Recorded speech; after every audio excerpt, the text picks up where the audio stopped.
Hello and a very warm welcome to our presentation today. It's great to have you join our session. With 11% of the UK sitting across the coalfields, today we're going to be exploring opportunities in coalfield development with a promise that you'll gain valuable insight into which coal mining report is required for a commercial property purchase or a site for development. And this is to ensure your client can make a confident, well-informed decision. I'm Lisa Conway, Client Relationship Manager for Scotland, and I'm delighted to be working with Andrew Bussey from Johnson Poole and Bloomer today, who will be sharing a customer case study later to showcase the value in our coal mining reports and how they help their customers. There will be a short survey at the very end of today's session, and we'd really value your feedback around our consultants report. It will only take a couple of moments, but your input will really help us to make sure our coal mining reports continue to deliver the insights and value that you need. So thank you in advance for sharing your insights. It really does make a difference. Also, if you do have questions, we would really love to hear from you. Please send them in to customerservice@miningremediation.gov.uk and I'll come back to you personally. And I'll also provide those details at the end of today's session as well. So back to today, we're going to be starting with Slido. So if you've not used this before, it's really easy to use. If I could invite you all to scan the QR code there on screen, and then you'll be able to add your interactions as we go through. So all responses are anonymous, so please do get involved. Now, while you guys are doing that, I'll explain a little bit more about today's session. So I'm going to kickstart with a question about us, and then I'll provide an overview as to who we are and the vital work we carry out here at the Mining Remediation Authority. I'm then going to be taking you through which coal mining report is required when handling either a commercial property purchase or land for development. And we're going to specifically be looking at our non-residential CON 29M and our consultants report today, as turning those opportunities into successful property development always start with the right reports.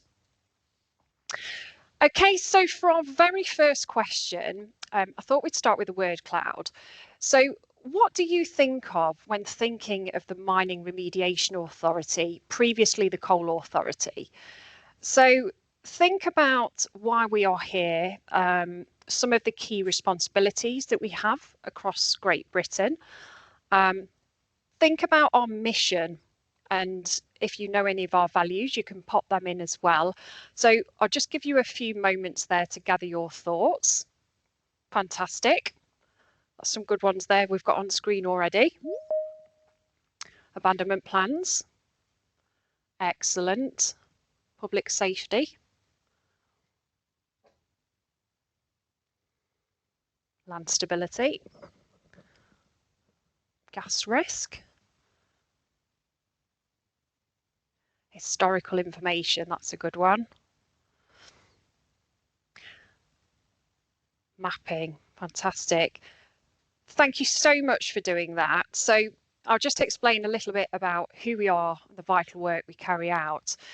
As an organisation, we're a public body sponsored by the Department for Energy, Security and Net Zero, and we've been managing coal mining legacy on behalf of the government for the past 3 decades, with a strong mission in making a better future for people and the environment in coal mining areas.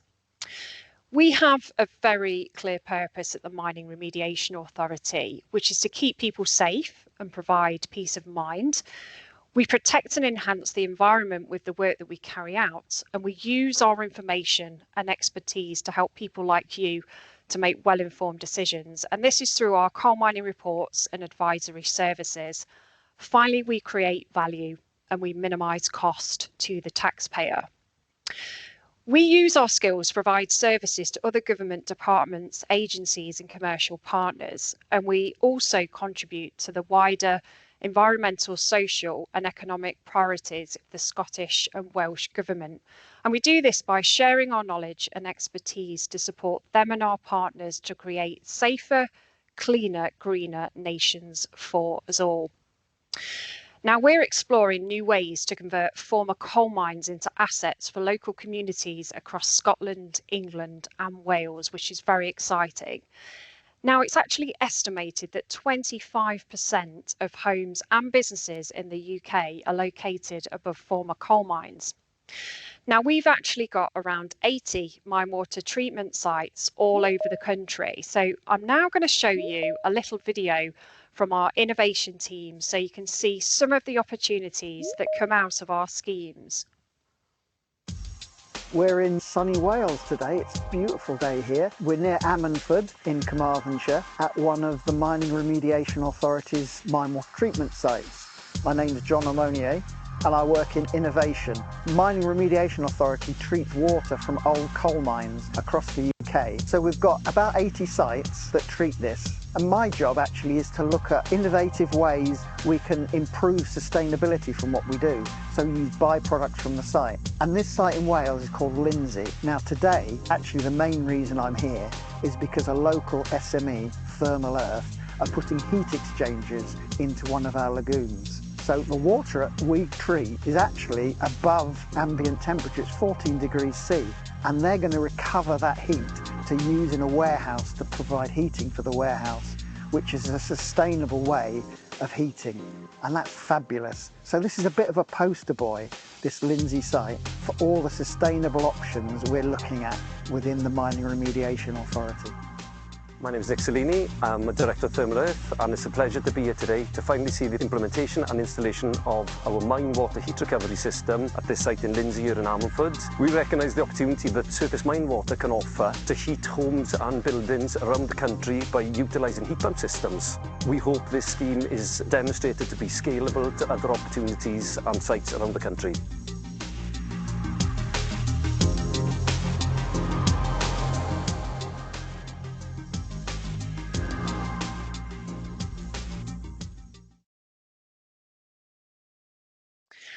So for the next section, we're going to take a look at what information underpins our work that gives our customers confidence.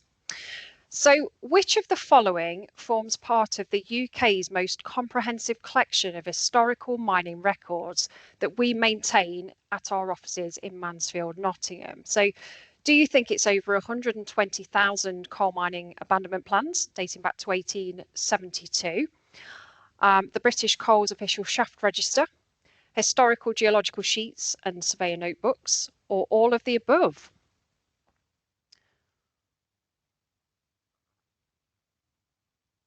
That's great. Thank you so much for doing that.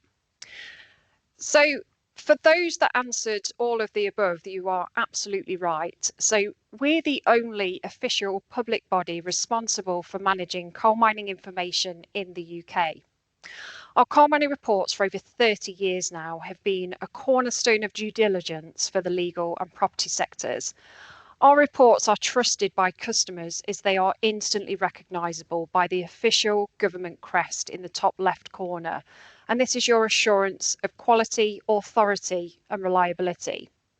Now, if anything happens across the coalfields, we're the ones to put it right for people and communities. And that's another reason why our customers have comfort in our coal mining reports. So, as I mentioned, we're based in Mansfield, Nottingham, and the proud custodians of the National Archive Standard Plan Store, housing the UK's most comprehensive collection of historical mining records. We have a full collection of over 120,000 coal mining abandonment plans dating back to 1872. And this was the year it became law to submit plans for where coal had been extracted.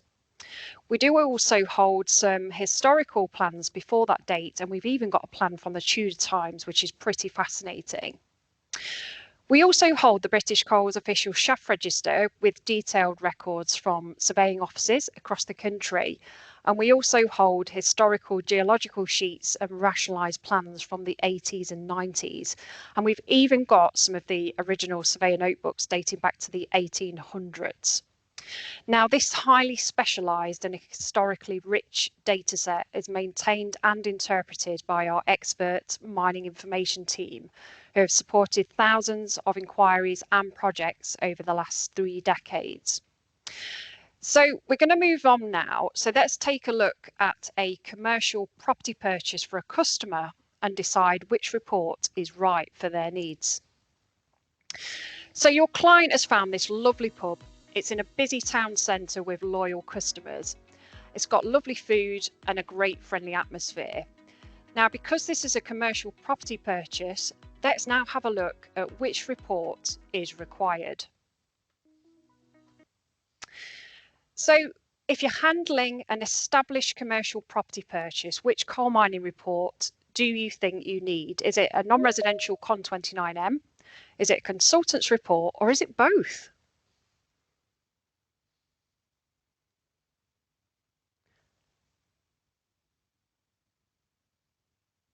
Interesting. Excellent. Thank you so much for doing that. So for those that answered a non-residential Con 29M report, you are absolutely right.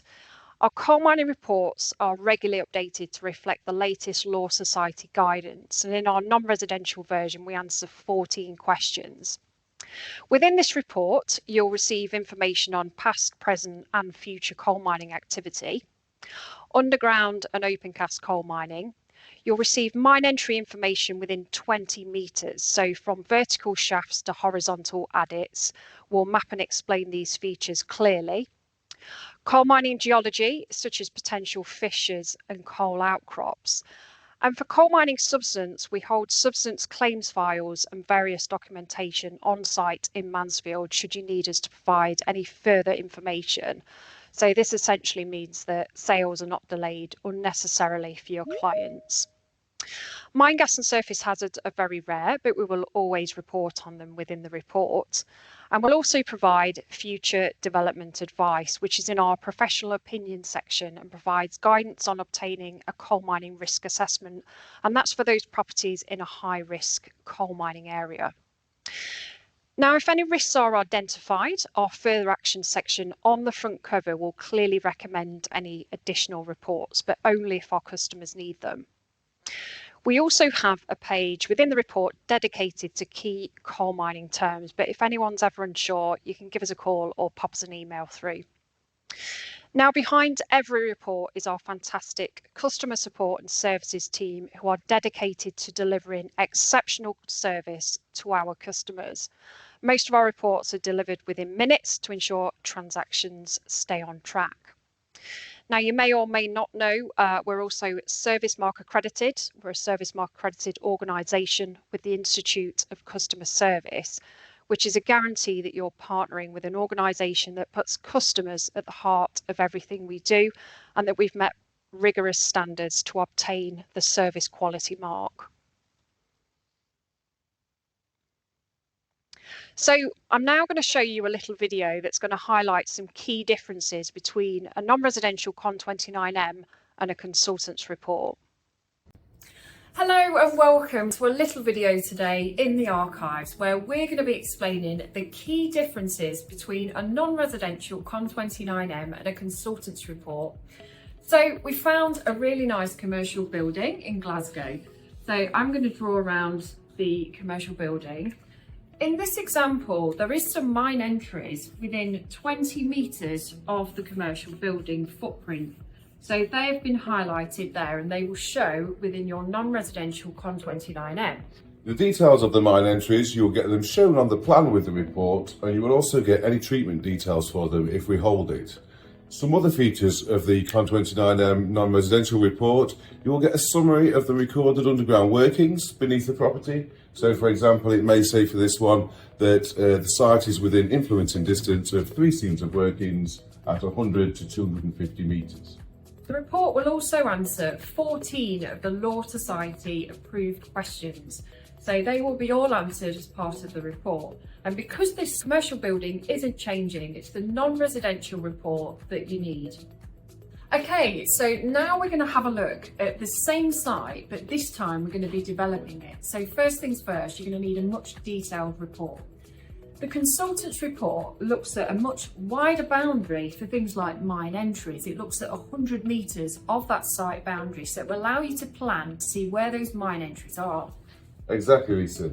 So in this example, we've got two adits 50 metres to the north of the site, potentially running beneath the site we're looking to develop. So these wouldn't have been picked up by the non-residential report, but the consultant's report will not only show them on a large-scale plan, it will also give you coordinates for our best plotted positions for them. When it comes to the underground workings as well, instead of the summary that you get in the non-residential report, the consultant's report will give you a table showing seam names, the depth that they were worked, and the last date of working, which is much more useful for planning your intrusive investigations. With the consultant's report as well, it will give you information on managed tips in the area, so that's something else that you would need to be aware of and plan for. And it will also give you mine water treatment schemes as well, so you get much more detailed information that will help you to plan out your site. And yes, Lisa, I mean, we've just touched on a few elements of the consultant's report there. You'll also get detailed outcrop information with seam names and bearings, amongst a whole host of other information which will help you plan your development safely and properly. Okay, so now we're going to have a look at this site for development. It looks like a great piece of land, but before we can make a confident, well-informed decision, let's take a deeper look at what's included in our Coal Authority Consultant's Report. So when you're breaking ground, developing or disturbing the land, our consultant's report, as we mentioned in the video, identifies mine entries within 100 metres. Now this is crucial if you're building multiple homes, as the locations of these entries can significantly impact your development plans. Now this image on screen is the large-scale map that you'll receive as part of the consultant's report, otherwise known as the summary of findings. And this is incredibly useful as it highlights key coal mining risks relevant to your site, shown in the key to the left of the image, helping you understand exactly what's underground. Now you'll note the coordinates are provided along the X and Y axis, providing eastings and northings to precisely locate your site relative to historical mining features. The consultant's report is broken down into 5 key sections there on screen. So you've got mining activity and geology, investigative and remedial activity, licensing of future mining activity, further information, and then we've also got a data definitions page which explains any key coal mining terms. So let's now have a look at each section. Section 1 refers to mining activity and geology. So this section will give you a detailed overview of any underground mining activity within your site. This provides information on underground workings beneath the site boundary and within influencing distance where we hold documentation in the form of abandonment plans of their existence. So you'll get a table summarising key details as highlighted there on screen. So things like the colliery name, the seam, the mineral type and so on. And then you'll also get any probable unrecorded shallow workings and spine roadways. Now we mentioned earlier the mine entry information within 100 metres. So here you'll receive a table showing the type of the features.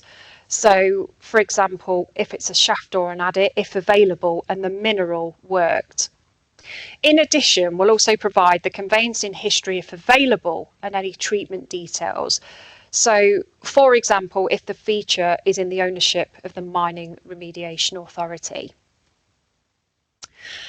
A fairly new feature we added following customer feedback was the treatment details statement for mine entries. As before the coal industry was nationalised in the 1940s, there was no central record for mine closures or treatments. Now, when a mine stopped operating, the mine operator and landowner would agree on how to treat the entry. Now, often entries were simply filled with spoil from the site, so if treatment details are missing, it doesn't necessarily mean the entry was left untreated.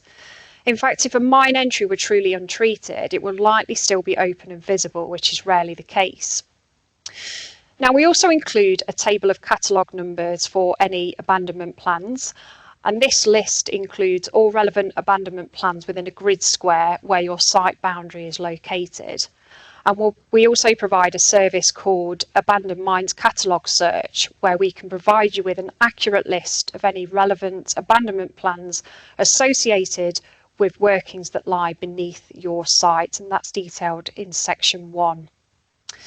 Any faults, fissures or break lines are mapped and may be linked to surface subsidence caused by past coal mining, so they'll also be included on any open cast sites within 500 metres. Finally, you'll receive details of any disused colliery tip sites managed by the Mining Remediation Authority. So I'm now going to have another look at a question on mine gas emissions. So, question for you, is this statement true or false? Our reports only contain mine gas information if it has previously been reported to the Mining Remediation Authority. Interesting, 50-50. Oh, okay, let's have a look. So for those that answer true, you're absolutely right. For mine gas emissions, we'll provide any reported mine gas incidents within 500 metres of your site. Now, if no reports are filed, remember our data only covers recorded incidents. So a gas risk assessment by a qualified expert is highly recommended. But if you do have any concerns, please do reach out to us. Section 2 of our consultants report is where you will find our summary of findings, which is the large scale map that we spoke through.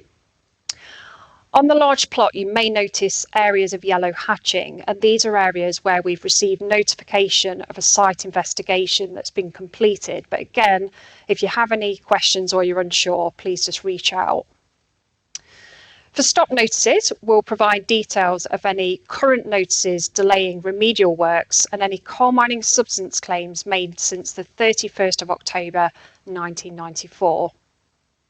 We'll also confirm locations of where the Mining Remediation Authority treats mine water to prevent or reduce pollution, and this is part of the UK's Water Framework Directive strategy. Moving on to section 3, this is all about licensing and future mining activity. So details here will be any planned workings within the zone of likely influence. We'll confirm any historic and open coal mining licenses that have been issued and court orders that may affect coal workings. And for information purposes, in November of 2024, the government announced it would introduce new legislation as soon as possible to restrict the future licensing of new coal mines through amending the Coal Industry Act of 1994 when parliamentary time allows. Therefore, the Mining Remediation Authority are not currently issuing licenses to mine coal for profit.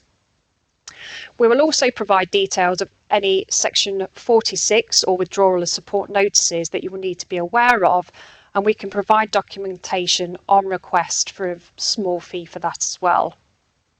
Finally, we'll highlight if there are any payments to owners of former copyhold land outstanding. Section 4 is all about further information. This page is all about any potential risks that have been identified and as part of your risk assessment should be investigated further. Now, before commencing any ground investigation works, please ensure you contact the Mining Remediation Authority to ensure you have all the correct permissions in place and any other documentation that may be required to complete a coal mining risk assessment as part of due diligence. And we can help with that. No development should disturb or interfere with coal or coal mines without permission of the Mining Remediation Authority. If your site is in an area of historical coal mining, we'd recommend please getting in touch for support in assessing any legacy risks. Section 5 is our data definitions page. So this will give you an overview of each section. However, again, if you do need any further guidance, please just get in touch. So we're now going to hear from Andrew Bussey from Johnson Poole and Bloomer, who has a real life case study to run through. So you can see how our consultants report is used and the value it brings for a successful property development. Over to you, Andrew. Thank you. Thanks very much, Lisa. As Lisa said, I'm Andrew Bussey from Johnson Poole and Bloomer. We are a multidisciplinary geotechnical consultancy, also carrying out environmental, but really our our history is in mining. As it says, we were set up in 1844 by this man, Henry Johnson, who was a mining engineer, and basically he was one of the first people to see that legacy mining could cause problems in regards to construction of new buildings, etc. So he got into the idea of investigating these, and that's how we started.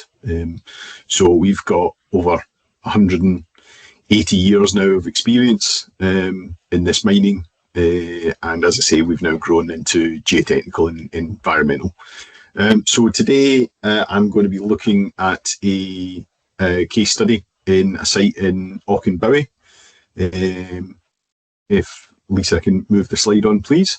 And we're going to talk about how we use the consultant's report as part of this, and the two key things we look at in regards to the consultant's report and what we use that information for. So here we've got a site in Auchenbowie. It is land owned by it's one of the kind of old country houses, and they were intending to erect a distillery. Historical maps didn't indicate the presence of mining, but the geological maps did indicate the presence of mining. You can see there, like to the east, etc., there is indications of shafts, where it's saying old shaft and then saying Bannockburn Main at 144, so that will be probably 144 feet down. And obviously it's visible in the geological maps that there's various coal seams as well. Got the Bannockburn coal, the Knott coal, as noted in the stratigraphy column below that. So if we take a look at the next slide, we can see what information we got. So obviously we ordered consultant's report from the Coal Authority, Mining Remediation Authority. And as Lisa has explained, this gave us a good deal of information. The top map shows all the mine entries within 100 metres of the site boundary.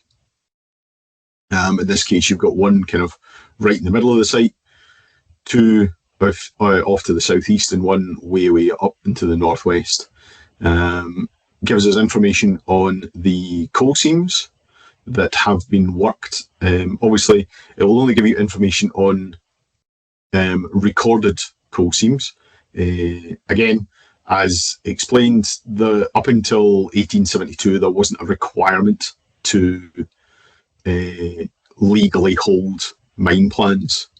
It wasn't until later on when the government basically made them a legal requirement to hand in, that mine plans were then better recorded. Because while they probably would have had mine plans of their own mine, these might have just been lost, destroyed, never bothered to be handed in, etc. So obviously this column here explains what mine plans or what mining is known about, but again, we've got this note of probable unrecorded shallow workings. So that's we don't know that there's mining. There's a suspicion that shallow coal in this area has been worked. Then beneath it, it gives you all the information on the shafts, including the coordinates that the Coal Authority has, and any abandoned mine catalogue numbers, because that way it makes it easier basically to contact the Coal Authority and say, these are the mine plans we are looking for, can you supply them? Now this information is used for two very key things. First of all, we obviously use it to assess the risk to development from subsidence to whether that will impact the building. But more also what we are looking at now, and has become increasingly important in the past few years, is the risk assessment from mine gas. And in one ways, this is one of where the key difference between the consultant's report and the CON 29M report comes into play. As explained, the CON 29M report will only highlight shafts up to 20 metres from a site boundary. But actually assessing the risks from mine gas requires that you look at a shaft up to 50 metres, or a shaft has a 50 metre zone of influence effectively, as a potential pathway for mine gas. So therefore, if it's only a CON 29M, there might actually be shafts present within that 50 metre radius of your site that you're actually unaware of, which could have an impact on the mine gas risk assessment, basically. It also shows, as I say, depths of recorded workings, or whether there's probable shallow workings, which again, depth of workings come into play, because you're looking, effectively, when it comes to mine gas risk, you're looking at workings that are a lot deeper. They consider anything up to 150 metres below ground level, basically, as a potential source of gas. But so we'll talk a wee bit about that at the end, but first of all, I'm going to talk about how we use this in regards to looking at the stability. So using this information, we designed some investigations. And then if you can move on the slide, please. Designed some investigations, and again, obtained the listed mine plans. Now, mine plans can be very good, or they can be very poor, or the majority of them are somewhere in between. This one is a bit of a not too bad. You can see the kind of jagged line just above the red square to the north, showing the site boundary, and the jagged line is effectively the extent of the coal mine. There are some notes, there are some historical features marked on the plan, so you can kind of tie it in to a historical plan, so you can try and basically underlay that to determine how that affects your site area. The information in the plan indicates that there's a possibility that both leaves have been worked, extracted as one. This can impact effectively how deep the workings might be, that they could still impact surface. And again, the plan indicates that there's old pits. That's basically what that circle is in the middle. It's just kind of written on in pencil, old pit. So not a fantastic mine plan, but I've seen far worse. So using that and the information we already had, we've gone on and designed some site investigations, which are shown on the next slide. If we can move on, there we go. So what we did here was we drilled several rotary boreholes down into the bedrock, and to a sufficient depth to allow us to determine whether workings were present and whether these would have an impact on the site. So rotary 1, which is the circled borehole in the northwest of the site, and rotary 3, which is the circle borehole in the southern part of the site in the kind of blue section. They basically both encountered encountered cavities.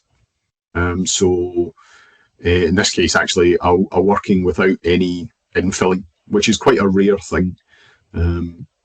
Normally, as the miners worked, they would just any leftover rock, etc., they would put into sections of the old mine behind them, basically rather than spend time and energy bringing it to the surface.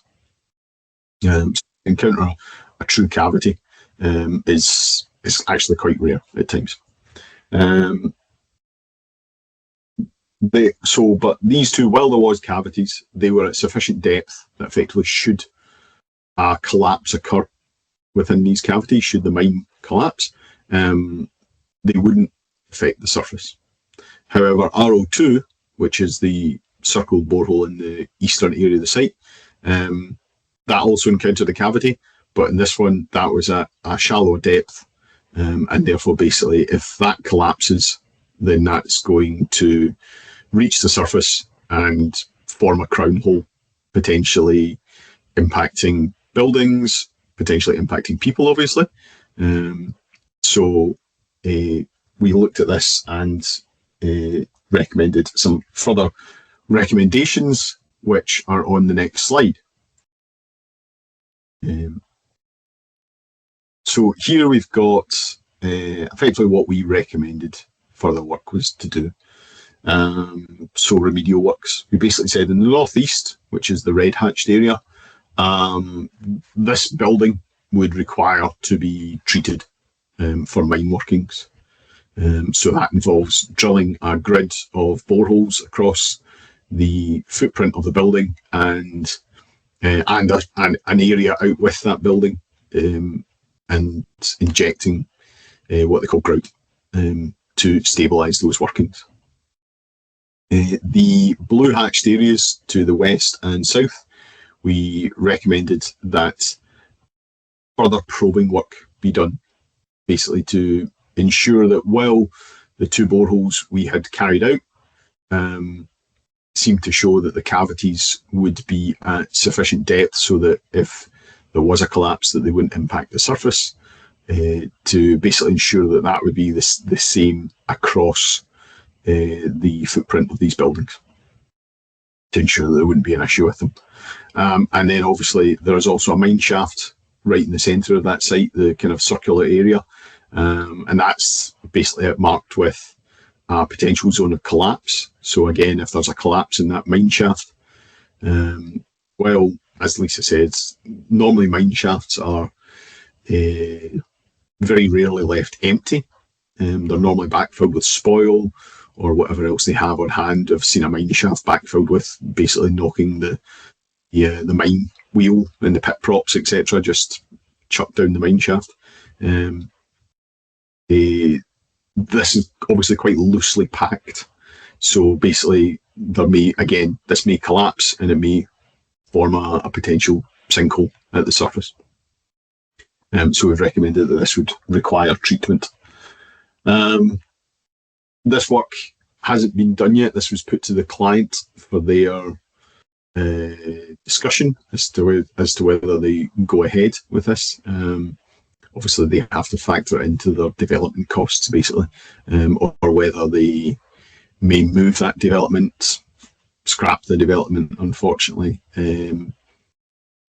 or as I say, or whether you work around it and basically say, okay, right, we know this part of the site is stable, so we'll move development and develop in the area of the site that doesn't require grouting, so that we can go ahead with the development for reduced costs, basically. So now what I would like to do just very quickly on this site as well is look at the next slide, because actually what I said at the start about how sometimes you get mine workings that are very good and sometimes you get mine plans that are very good and sometimes you get mine plans that are very bad. This was actually one of the sites where I've seen one of the best mine plans. So during discussion with the client, he did ask regarding the existing kind of old manor house, whether this would have been undermined as well. He didn't think, oh, surely they wouldn't have undermined their own house. Unfortunately, yes, they did. For those familiar with the West of Scotland area, this is famously what happened at the Duke of Hamilton's palace, and is essentially why it was then subsequently torn down. But here, what they have done is they've actually put a mine plan, which you can see in the bottom two images. You can see a mine plan showing where the shaft is and the rough extent. And then actually the slightly larger image on the right-hand side is basically where you can get you actually see the outline of the manor house and the mine workings underneath it. And all the red dots, etc., that are visible are effectively where they've put up pillars, which have actually been photographed and recorded on the mine plan. They've put up pillars made of roofstone sandstone taken from the roofs of the mine, basically, and use these to prop up sections of the house to ensure that there wouldn't be a collapse. Obviously, the problem is that it says that these should be, this was done in something like the 1930s, I believe, and they should be inspected every 20 years. Part of me thinks that, unfortunately, they probably haven't kept up the inspection regime. So whether there has been movement is unknown. But yeah, no, I just wanted to show that because, as I say, it's actually one instance of a very, very good mine plan. Unfortunately, it's very rare to see them that well done. So just following back on that, as I say, we've informed the client. As of yet, there hasn't been any decision as to whether they wish to proceed with this development. One of the things, as I say, they would now need to consider is also mine gas. As I say, legislation has changed recently. Well, I say recently, in the last 4 years, legislation was published to determine the risk of mine gas and how this could impact housing development. Essentially, this regards to looking at coal seams or coal workings up to 150 metre depth, and any potential pathways that there may be as to whether this gas could effectively come out of these workings.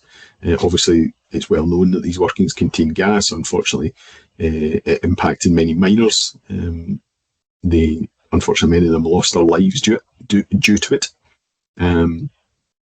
But now it's required that you look at it in terms of a risk of whether it will migrate to the surface and potentially migrate into any new development on the site. So again, that's something else we would look at as part of our consultants' work.